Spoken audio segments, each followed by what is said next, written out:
আমার কাছে গত কয়েক জুমা আগে একটা বাতিল ফেরকার মানুষ, আমার আল্লাহ পাকের লাখো শুকর, অসংখ্য বাতিল ফেরকার মানুষেরা ভুল বুঝতে পেরে তারা আমাদের কাছে মুরিদ হয়ে যাচ্ছে, আলহামদুলিল্লাহ। আপনারা বড় খুশি হবেন, এই দরবারের মানুষ খুশি হবেন। এই হাতে গত বছর একটা মাহফিলে ডাইরেক্ট 29 চিল্লার এক মানুষ এসে আমার কাছে মুরিদ হয়েছে।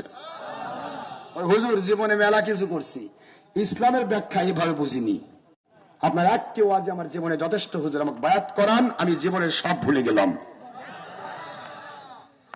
তো বাতিল 72 ফেরকার এক মানুষ 40 বছর ওই পথে ছিল, 40 বছর, বউ সুদ্দা বিবি সহ 40 বছর পথে ছিল। যে পথে থাক, আমি কাউকে কষ্ট দিতে চাই না, পথে ছিল।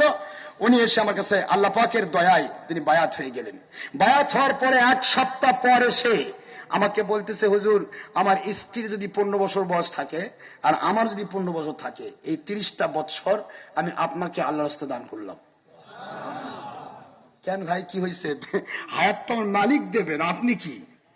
আমার জীবন থেকে হাত দিলাম। কেন কি হয়েছে, সমস্যা কি? কয় যে আমি 40 বছর ইসলামের পথে ছিলাম, কিন্তু আমার নবীজি পাক সাল্লাল্লাহু আলাইহি সাল্লামের ছায়াও দেখিনি।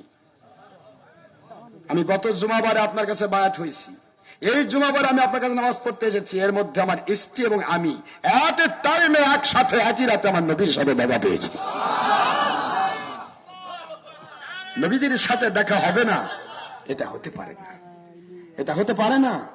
কারণ আপনার কানেকশন যদি ঠিক থাকে, ইনশাআল্লাহ মৃত্যুর পরেও যদি হয়, আমার নবীর সাথে দেখা হয়ে যাবে। লেগে থাকুন, এ পথ অতীব গুরুত্বপূর্ণ একটি পথ, এ পথে লেগে থাকুন, ইনশাআল্লাহ আমার নবীর সাথে আপনার কানেকশন হবেই। হবে না ভাই? হবে না?